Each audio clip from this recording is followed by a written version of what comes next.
mereka, orang-orang yang bukan pribumi Indonesia, menganggap kita pribumi Indonesia adalah sebagai budak-budak mereka. Diam saudara. Berani nggak tes DNA? Diam saudara. Berani nggak tes DNA? Diam saudara. Berani nggak tes DNA?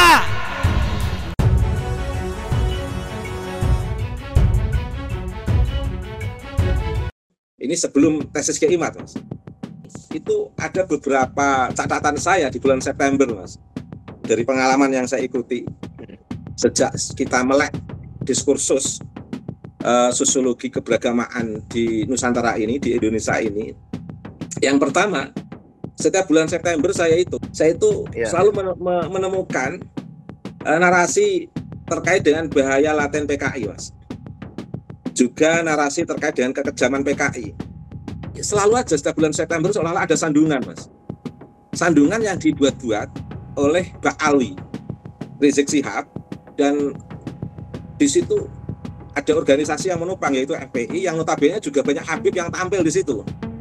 Jadi bulan September itu seperti bulan para habaib tampil ke permukaan, membangun heroisme seolah-olah pahlawan bangsa mereka ini itu.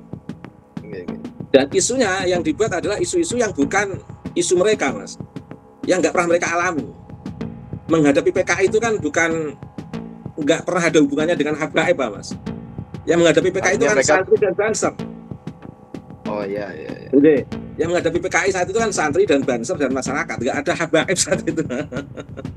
Nah, tetapi setiap bulan September dalam suasana kita merdeka, seolah-olah PKI saat itu perangnya melawan Habib gitu loh. Sehingga Habib Pak Alwi dalam konteks ini direpresentasikan oleh Rizik Syihab itu seolah-olah ada apa semacam kenangan sejarah buruk yang dialami oleh habaib di bulan September 1965, katakan begitu. Lah yang pernah punya konflik aja sudah santai, Mas. Kiai, santri, banser kan sudah santai, Mas. Iya. Mbah saya itu dulu itu yang dari ibu itu kan dulu banser, Mas, di Rembang. Itu sampai ini ngumpet-ngumpet ke kiai-kiai Rembang dari ancaman PKI, Mas. Makanya beberapa kiai Rembang itu kalau ketemu sama saya itu dapat cerita dari ayahandanya tentang sosok nama dari mbah saya ini yang jadi herois yang menyelamatkan kiai-kiai Rembang dari ancaman PKI. Saya sebagai cucu sosok yang punya benturan kuat dengan PKI saja tidak pernah membabi buta di bulan September membenci PKI, Mas. Iya. Sedangkan saya itu ini ya. Bahkan ketika mbah saya belum wafat itu pernah ditunjukkan saya tangannya yang pernah dibacok PKI, terus punggungnya itu ini PKI yang bacok. Itu pun saya nggak benci loh sama PKI, padahal anak yang langsung vis-vis berhadapan dengan PKI. Nah, Habib ini kok sok pahlawan semua di bulan September ini, Mas. Isu-isu ini. Kemudian membakar bendera PKI itu kan rutinitas lah, seperti pikiran Torekoh Pak Ali Rizik Syihab ini kan membakar bendera PKI di bulan September, Mas. Torekohnya. Yeah. Jadi ada 2 tarekat di HP Pak Ali, Mas. Nah, itu menarik itu ya. Ada tarekat Pak Ali yang memang diperjuangkan Habib Lutfi bersama-sama GNO, yang sekarang ini baru agak rame. Yang kedua tarekat Pak Ali Rizik Syihab, yaitu membakar bendera. Jadi kalau nggak bakar bendera PKI itu seolah-olah merasa dosa mungkin, Mas, itu, Mas. Dan kita juga nggak tahu bendera itu yang jahit siapa, yang membuat siapa, kita kan juga nggak tahu, Mas, itu, Mas. Iya. Karena nggak ada yang memproduksi ya harusnya ya. Nggak ada memproduksi dan saya nggak ada yang meneliti itu yang buat siapa, Mas. Harusnya dari kepolisian ada yang meneliti itu, Mas. Ada yang meneliti. Kan nggak mungkin. Kita bisa menduga lah. Nggak bisa menduga, kan nggak mungkin anak cucu PKI pada buat bendera itu kan nggak mungkin, Mas. So, mereka sudah pada tobat, sudah jadi santri, Mas. Sudah lupa sejarah orang tuanya itu. Akan begitu. Kemudian isu PKI itu menjadi password Pak Alwi Rizik Syihab mendoktrin arti penting persatuan umat Islam. Jadi kata kunci untuk membangun persatuan umat Islam ala FPI itu ternyata kata kuncinya menyebut PKI itu, Mas. Jadi tanpa disadari kata PKI itu menjadi password penting, Mas, kata kunci. Kalau kata PKI ini menjadi kata kunci untuk mendoktrin jamaah, pertanyaannya sebenarnya yang alirannya PKI ini siapa? Ini menguatkan persatuan umat Islam tapi dari isu PKI. Harusnya menguatkan umat Islam itu kan dari dalil-dalil yang humanis, egaliter, kemanusiaan, keadilan, persamaan kan gitu. Tapi ini menguatkan umat Islam tapi dari teori, rumus, konsep PKI itu jahat. Jadi doktrin melalui kejahatan PKI yang diasumsikan seperti itu, tapi tanpa disadari mengambil manfaat dari doktrin ini untuk menguatkan umat Islam dalam perspektif FPI, Mas.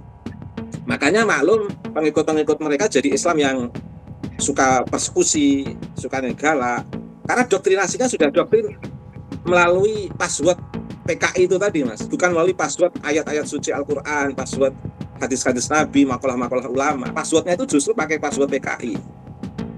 Ini kan luar biasa. Makanya rata-rata Habib-Habib yang terdoktrin oleh Rizik Syihab itu passwordnya password kekerasan semua, Mas. Password persekusi, ancaman dan lain sebagainya itu kan nampak di komentar-komentar itu. Bahkan mereka itu nggak tahu menahu tapi sok tahu misalnya. Jadi salah satu komentar ada yang ngomong, Obedillah nama saya disebut, cemburu karena nasabnya jelek, tidak baik, makanya cemburu pada Habib-Habib yang nasabnya baik. Gitu. Ini kan mereka sok tahu kan, Mas, sok tahu mereka. Iya. Jadi karena itu doktrin, hasil doktrin kekerasan, maka selain kekerasan persekusi yang mereka lakukan, itu juga kekerasan verbal, Mas, yang luar biasa. Makanya debat ilmiah di Robitoh, Hanif Alatos itu kalau kita catat, caciannya pada Kiai Imad itu banyak sekali itu. Tidak perspektif ilmiah, tapi lebih banyak cacian-caciannya itu, komentar-komentarnya itu. Ya karena doktrinasinya melalui doktrinasi terminologi PKI ini tadi, Mas. Itu. Kemudian bulan September pasca tesis Kiai Imad, saya ulang lagi, itu menguatkan peran FPI sebagai organisasi Islam yang anti PKI dan pengabsah mereka yang PKI atau mereka yang bukan PKI. Pertanyaan saya sederhana, mereka tidak memiliki sejarah benturan dengan PKI. Di era kemerdekaan ini kok tiba-tiba mereka menjadi pengabsah kelompok yang PKI atau yang tidak PKI. Atau kalau dikembangkan Hanif dalam vis-vis Guru Gembul, seolah-olah FPI atau Habib itu pengabsah orang itu liberal atau tidak liberal, Islam atau tidak Islam. Sampai sosok Gusulil Absar Abdallah itu pun pernah dapat korban dari narasi yang dibangun oleh kelompok FPI, Habib Ba'alwi kan, Mas, bahwa Ulil Absar Abdallah itu adalah sosok yang merusak Islam dan lain sebagainya. Mereka nggak tahu ayahanda Ulil Absar itu kiai, mbahnya juga kiai. Sementara mereka Habib-Habib itu orang tuanya juga nggak jelas itu. Seolah-olah setelah masuk FPI dalam golongan Habib Rizik, seolah-olah sok sebagai orang yang punya status hebat. Padahal ayah mbahnya nggak jelas. Sementara Kiai Ulil Absar Abdallah itu ayahandanya kiai, mbahnya kiai. Saya tahu Ulil Absar Abdallah itu juga masih saudara sama saya, Mas.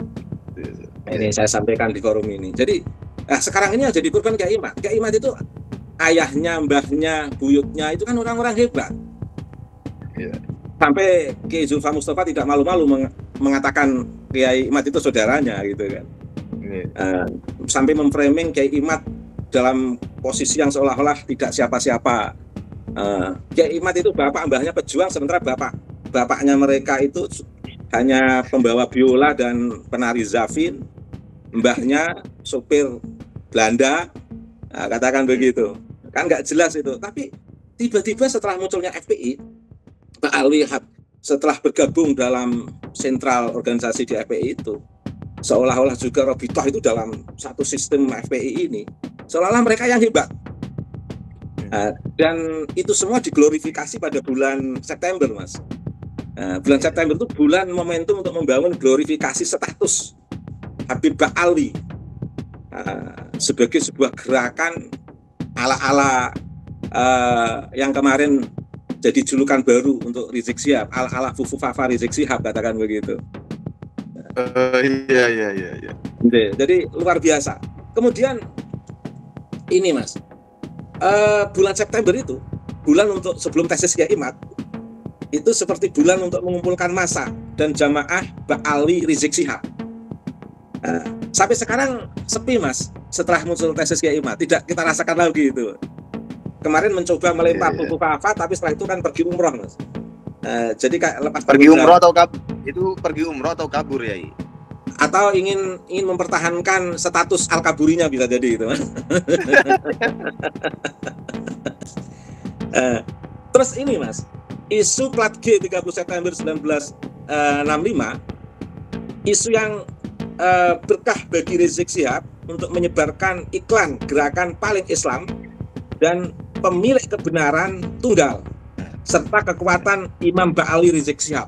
Ini sebenarnya. Jadi bulan September itu bulan yang keramat untuk Ba'alwi Rizik Syihab Mas.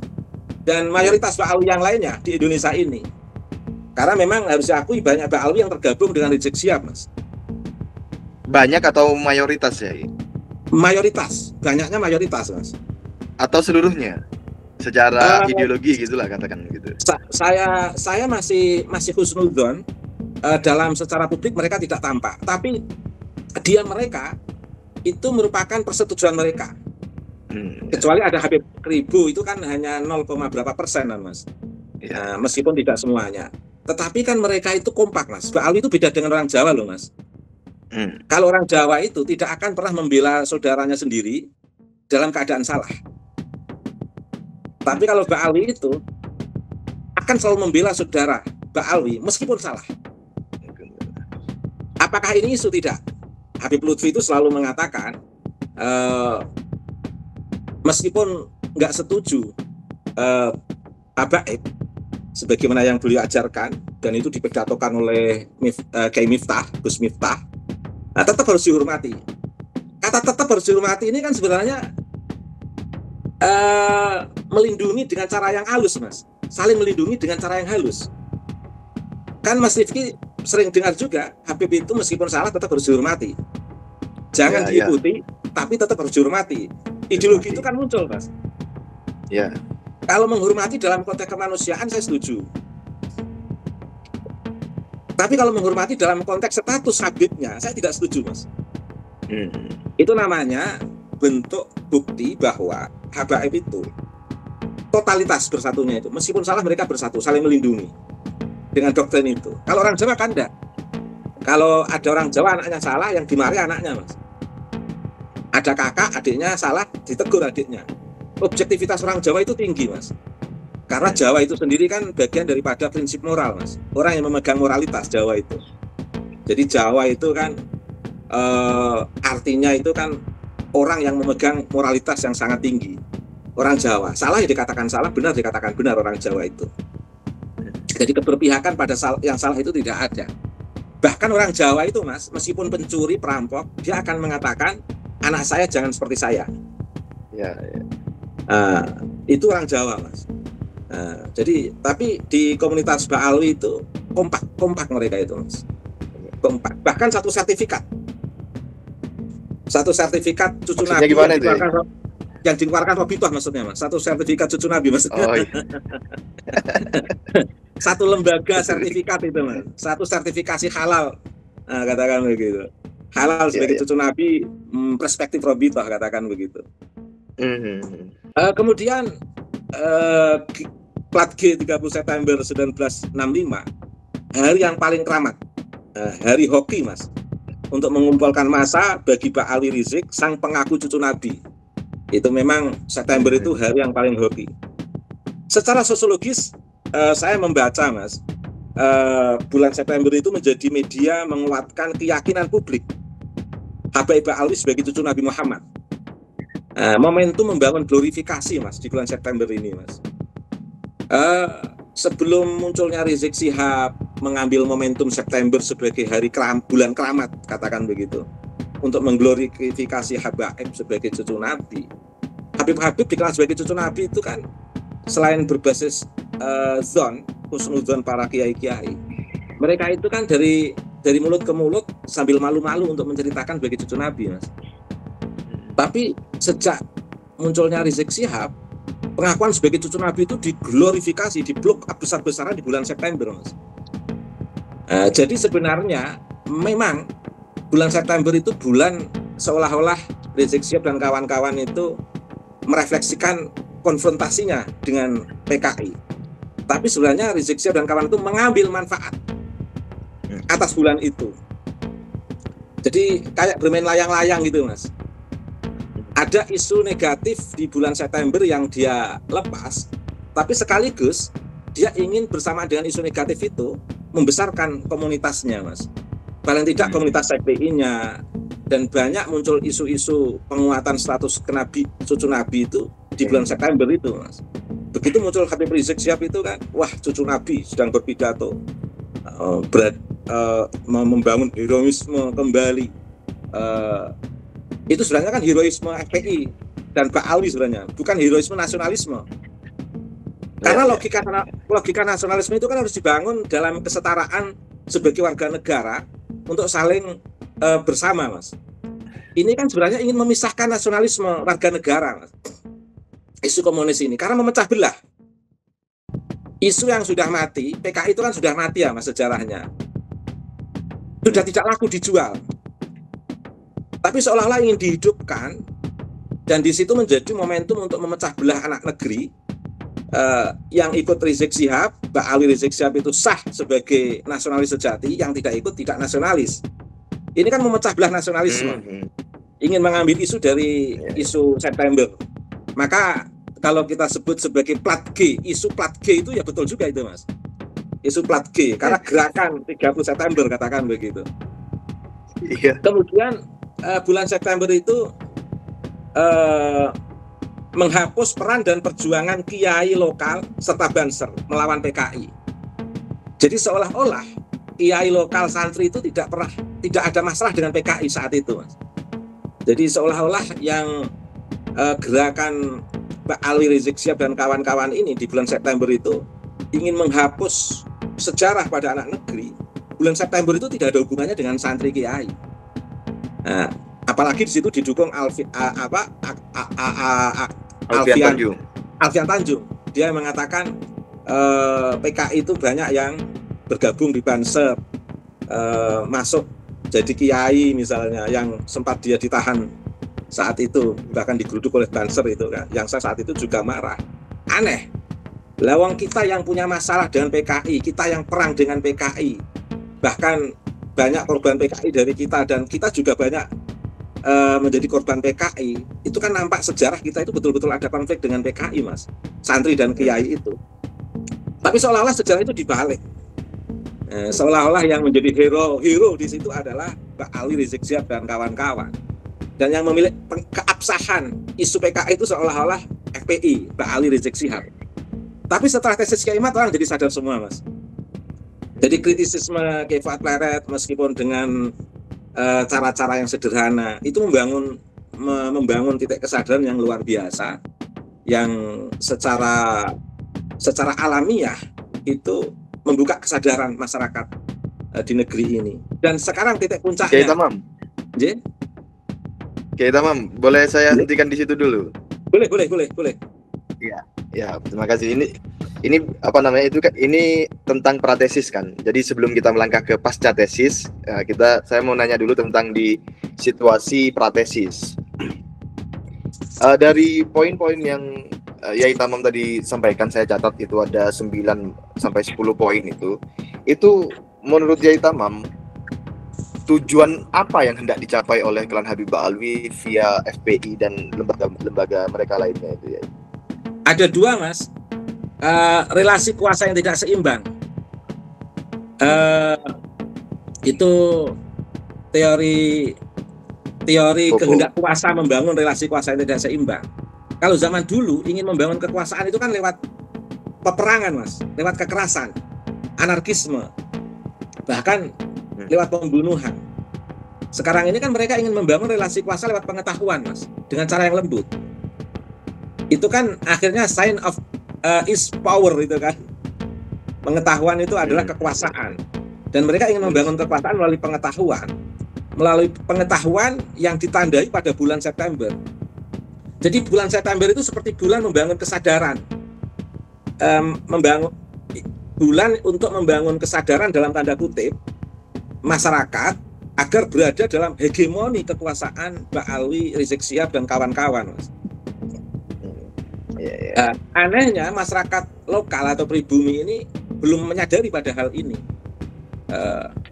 dan mereka kan ada kesalahan fatal, Mas.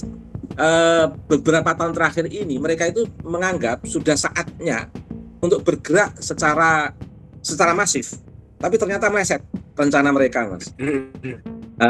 Mengapa? Mereka itu kan hampir semua mulai penceramah yang lembut, ingin menguasai lewat PBNO, lewat Torekoh.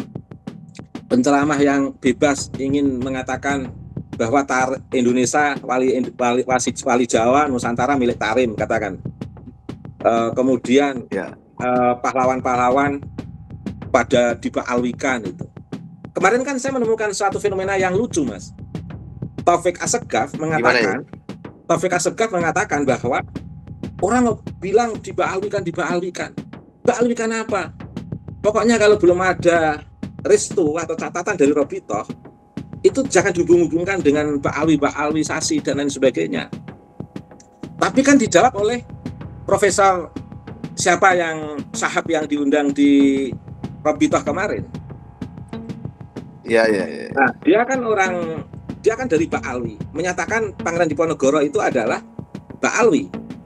Nah, itu kan artinya iya ya. Saya punya simpulan, iya ya.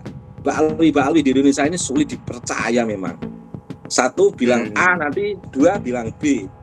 Taufik Assegaf bilang A, si Profesor Syahab itu bilang B, katakan begitu. Yang paling lucu itu ada pribumi yang dikorbankan seolah-olah membaalwisasikan itu adalah Al-Faraj atau siapa itu, Mas.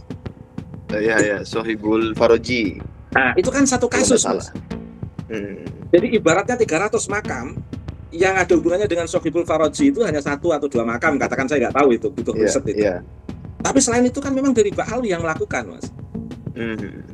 Ketika belum ada gugatan pembelokan makam yang dibaalwisasikan, Robitoh itu nyaman, seolah-olah bangga. Ternyata memang punya banyak makam yang bersejarah di negeri ini yang dari Baalwi, seolah-olah kan begitu. Buktinya mereka jarang yang bicara.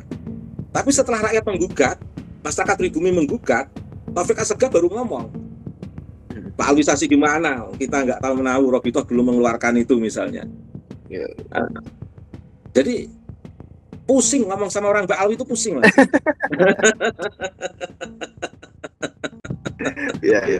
Pusing, nggak jelas semuanya ini, Mas. Informasinya ini loh, Mas. Mana yang harus dipegang gitu. Seolah-olah satu sama lain saling mengambil manfaat, tapi juga sebaliknya satu sama lain saling mengelak. Jadi pusing memang menghadapi Baalwi itu pusing. Paling bikin pusing. Nggak ada yang bisa dipegang. Kenapa, Mas? Penjelasan dari mereka tidak bisa dipegang begitu ya. Nggak bisa dipegang, pusing Mas. Apa namanya ya? Kita satu langkah ke depan ya, ini apa hubungan tesis Kiai Imad dengan meredanya politisasi isu PKI ini oleh klan Habib Baalwi ya? Membentuk kesadaran publik, Mas. Kiai Imad berhasil membentuk kesadaran publik. Masyarakat Jawa itu masyarakat yang taat agama, Mas. Begitu ada status cucu Nabi, itu salah kayak apapun kayak dibiarkan aja, Mas. Karena masyarakat Nusantara ini masyarakat yang cinta pada agama, cinta pada Nabi. Saya itu kalau baca sholawat itu masih bisa nangis, Mas. Atas kerinduan yang tertahan, begitu membara terhadap, Masya Allah, ngomongin aja pengen nangis saya, Mas, pada Nabi Mustafa. Jadi Indonesia itu begitu, Mas, sangat kuat cintanya kepada Nabi, sehingga siapapun yang mengaku cucu Nabi itu kayak ada privilege memang. Sehingga tutup mata aja, tutup telinga, siapapun yang mau cucu Nabi ya tetap dihargai. Tapi begitu ada tesis Kiai Imad, itu kayak membuka kesadaran publik. iya ya, apa memang kita harus berani ya melawan ahli habaib yang banyak kontra risalah. Apalagi ini termasuk yang ditakutkan Nabi tentang fitnah sara, yaitu orang mengaku cucu Nabi tapi tidak berperilaku sesuai dengan ajaran Nabi. Apa iya ya, akhirnya kumpul kata iya-iyanya itu menjadi energi tersendiri bagi masyarakat Nusantara untuk mengakumulasikan sebuah kesadaran tentang kritisisme di dalam agama. Kan cinta itu kan butuh ilmu, Mas. Kalau cinta nggak ada ilmu itu bahaya. Maka jika kata lebih baik salah mencintai daripada salah membenci itu kan racun itu, Mas. Racun Ya, itu. ya. Saya katakan opium itu, Mas. Opium. Padahal sebenarnya jika kamu tidak ingin salah mencintai, jika tidak ingin salah mencintai itu bisa jadi akan menyakiti, Mas. Jadi jika salah mencintai, engkau akan disakiti. Jika tidak ingin disakiti, jangan salah mencintai. Ya. Jangan salah mencintai. Jika salah mencintai, maka kemungkinan engkau akan disakiti. Karena tidak ada cinta di alam semesta ini, Mas, selain pada dua hal, pada Allah dan Nabi Muhammad. Maka doktrin muhibbin atas habaib itu doktrin yang menyesatkan, Mas. Karena sumber epistemologi cinta manusia antar manusia itu kan hanya di tiga unsur, Mas.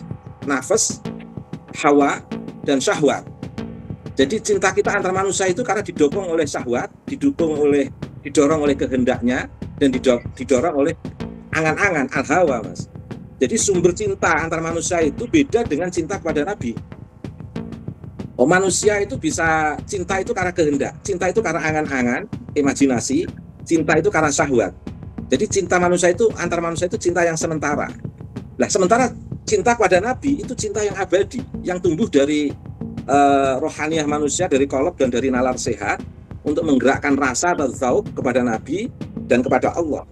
Sehingga kalau kita mendidik orang untuk mencintai kita dengan cinta buta, itu tanpa disadari kita telah membelokkan ketauhidan manusia dan cinta sejati manusia kepada Allah dan Nabi Muhammad.